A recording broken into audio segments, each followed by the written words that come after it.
முன்னதாக வானமும் பூமியும் அவைகளின் சர்வ சேனையும் உண்டாக்கப்பட்டு தீர்ந்தன. தேவனாகிய கர்த்தர் மனுஷனை பூமியின் மண்ணினாலே உருவாக்கி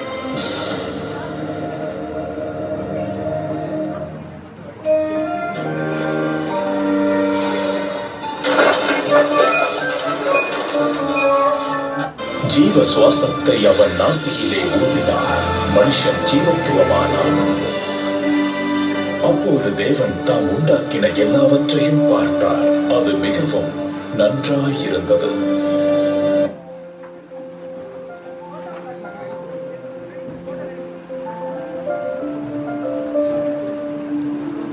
தேவனாகிய கர்த்தர் கிழக்கே ஏதேன் எனும் ஒரு தோட்டத்தை உண்டாக்கினார். அங்கே பார்வைக்கு அழகும் புசிப்புக்கு நலமுமான சகலவித விருட்சங்களையும், தோட்டத்தின் நடுவிலே ஜீவ விருட்சத்தையும் நன்மை தீமை அறியத்தக்க விருட்சத்தையும் பூமியிலிருந்து முளைக்க பண்ணினார்.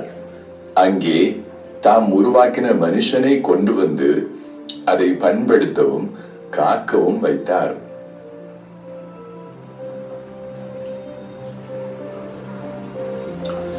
நீ தோட்டத்தில் உள்ள சகல விருட்சத்தின் கனியையும் புசிக்கவே புசிக்கலாம். ஆனாலும் நன்மை தீமை அறியத்தக்க விருட்சத்தின் கனியை புசிக்க வேண்டாம். அதை நீ புசிக்கும் நாளில் சாகவே சாவாய்.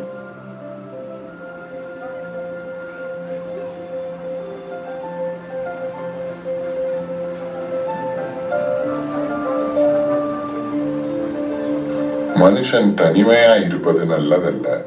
ஏற்ற துணையை அவனுக்கு உண்டாக்குவேன்.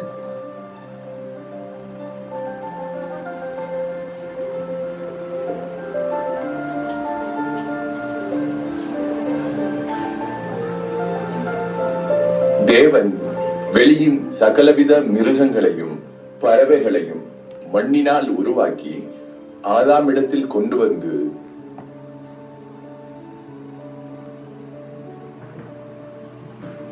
ஆதாமே, நீ இவைகளுக்கு என்ன பெயரிடுவாய் என்று பார்க்கும்படி இவைகளை உன்னிடத்தில் கொண்டு வந்தேன். நீ இந்த ஜீவஜந்துக்களுக்கு எந்தெந்த பெயரிடுகிறாயோ அதுவே அவைகளுக்கு பெயராகும்.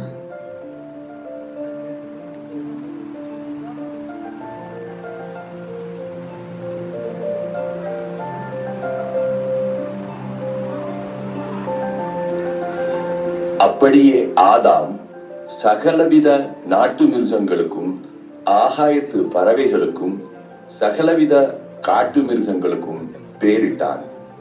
ஆதாமுக்கு ஏற்ற துணை இன்னும் காணப்படவில்லை. அப்பொழுது தேவனாகிய கர்த்தர் ஆதாமுக்கு அயர்ந்த நித்திரையை வர பண்ணினார்.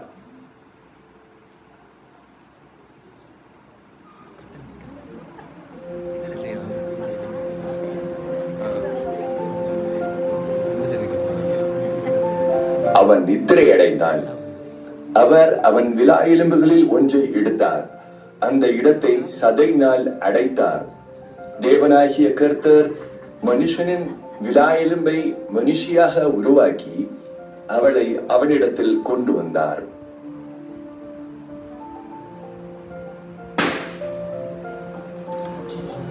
இவள் என் எலும்பில் எலும்பும் என் மாம்சத்தில் மாம்சமா இருக்கிறாள். இவள் மனுஷரில் இருந்து எடுக்கப்பட்டபடியால் மனுஷி எனப்படுவாள். ஆதாமும் அவன் மனைவியுமாகிய இருவரும் நிர்வாணிகளாய் இருந்தும் வெட்கப்படாதிருந்தார்கள். தேவனாகிய கர்த்தர் உண்டாக்கின சகல காட்டு ஜீவன்களை பார்க்கிலும் சர்ப்பமானது தந்திரமுள்ளதாக இருந்தது.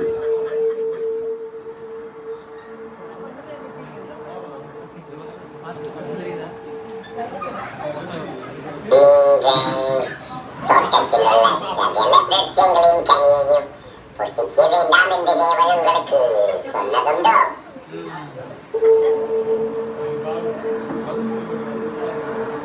நாங்கள் தோட்டத்தில் உள்ள விருட்சங்களின் கனிகளையும் புசிக்கலாம். ஆனாலும் தோட்டத்தில் நடுவில் இருக்கிற விருட்சத்தின் கனியை குறித்து தேவன் நீங்கள் சாகாதபடிக்கு அதை புசிக்கவும் அதை தொடவும் வேண்டாம் என்று சொன்னார்.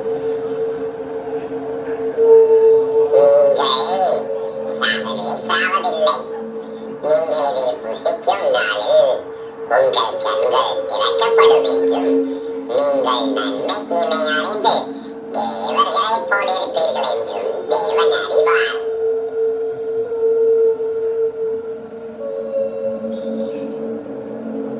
ஸ்திரீயானவள் தன் கைகளால் அந்த கனியை பறிக்கிறாள். பார்த்தாயா, நீ கனியை தொட்டிருக்கிறாய், ஆனாலும் சாகவில்லை.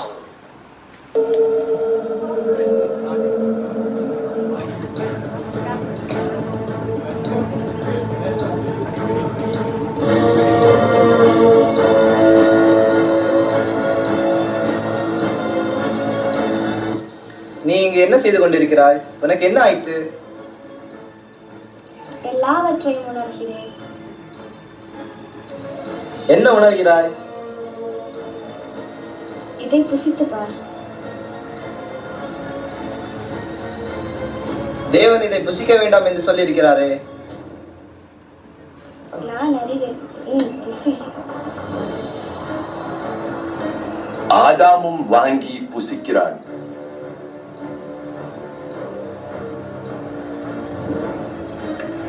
இப்பொழுது அவர்கள் இருவருடைய கண்களும் திறக்கப்பட்டது.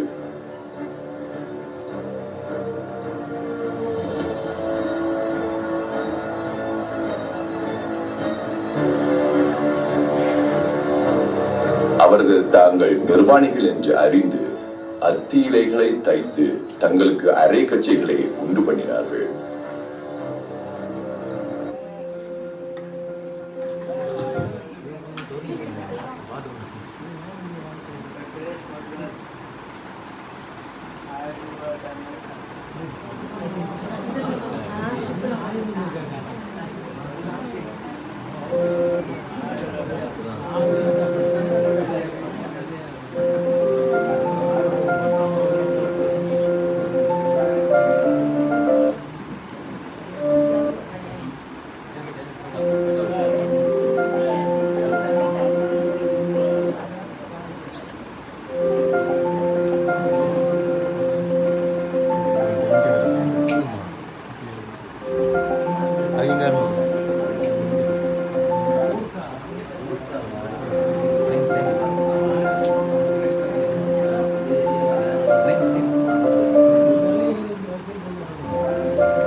பகலில் குளிர்ச்சியான வேளையிலே தோட்டத்தில் உலாவுகிற தேவனாகிய கர்த்தருடைய சத்தத்தை அவர்கள் கேட்டார்கள்.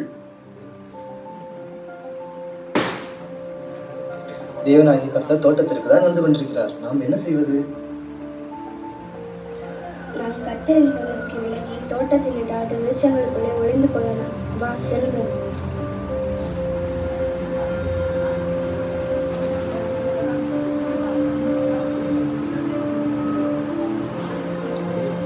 ஆதாமே, ஆதாம், நீ எங்கே இருக்கிறாய்? ஆதாம், எங்கே இருக்கிறாய்?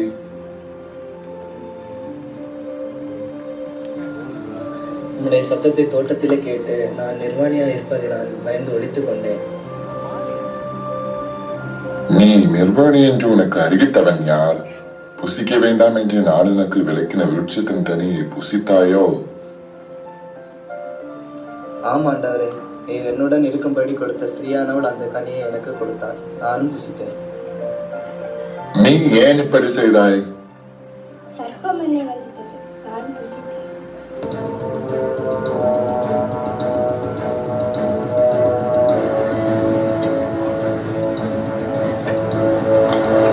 நீ இதை செய்தபடியால் சகல காட்டு மிருகங்களிலும் சகல நாட்டு மிருகங்களிலும் சபிக்கப்பட்டிருப்பாய்.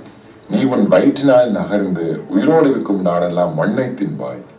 உனக்கும் உன் வித்துக்கும் அவள் வித்துக்கும் பகை உண்டாக்குவேன். அவர் உன் தலையை நசுக்குவார், நீ அவர் குதிங்காரை நசுக்குவாய். நீ கர்ப்பவதியா இருக்கும்போது உன் வேதனையை மிகவும் பெருக பண்ணுவேன். வேதனையோடு பிள்ளை வருவாய். உன் புருஷனை பற்றி இருக்கும், அவன் உன்னை ஆண்டு கொள்வான்.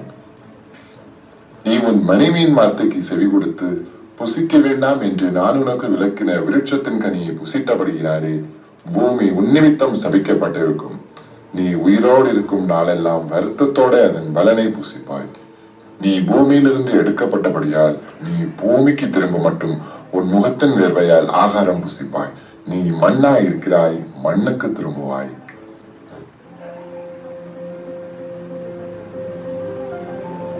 நீ ஜீவனுள்ளவர்க்கெல்லாம் தாயாக இருக்கிறபடியால் இனி நீ மனுஷி எனப்படாமல் உன் பெயர் ஏவாள் எனப்படும். இதோ தோலுடைகள், இவைகளை உடுத்திக் கொள்ளுங்கள்.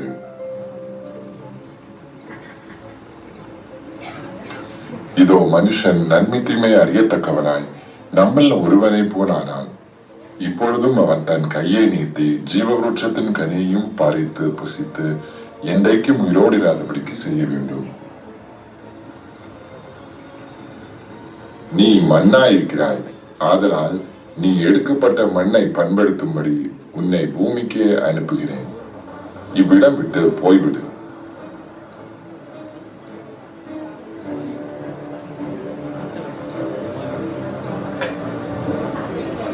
நான் தேவனுடைய வார்த்தைக்கு கீழ்ப்படியாமல் மீறினதினாலே ஏதேனை இழந்தோம். நீ நாம் என்ன செய்வோம்?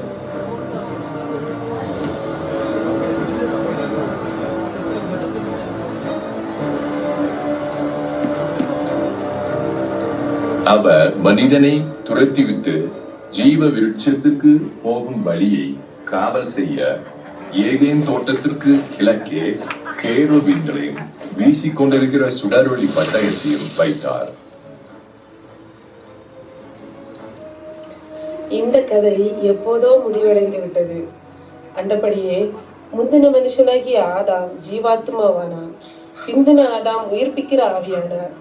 முந்தின மனுஷன் பூமியிலிருந்து உண்டான மண்ணானவன், இரண்டாம் மனுஷன் வானத்திலிருந்து வந்த கர்த்தர். மண்ணானவன் எப்படிப்பட்டவனோ மண்ணானவர்களும் அப்படிப்பட்டவர்களே. வானத்துக்குரியவர் எப்படிப்பட்டவரோ வானத்துக்குரியவர்களும் அப்படிப்பட்டவர்களே. மேலும் மண்ணானவருடைய சாயலை நாம் அணிந்திருக்கிறது போல வானவருடைய சாயலையும் அணிந்து கொள்வோம். 1 கொரிந்தியர் 15வது அதிகாரம் 45 49 வசனங்களில் அப்போஸ்தலனாகிய பவுல் கூறுவது போல, முந்தின மனுஷனாகிய ஆதாம் ஒருவனுடைய கீழ்ப்படியாமையினாலே அநேகர் பாவிகளாக்கப்பட்டது போல கர்த்தராகிய இயேசு கிறிஸ்து ஒருவருடைய கீழ்ப்படிதலினாலே நாம் எல்லாரும் நீதிமான்களாக்கப்பட்டிருக்கிறோம். எனவே கர்த்தராகிய இயேசு கிறிஸ்து நமக்காக பிறந்திருக்கிறார். எனவே நாமும் அவருடைய சாயலை அணிந்து கொள்ள பிரயாசப்படுவோம். நன்றி.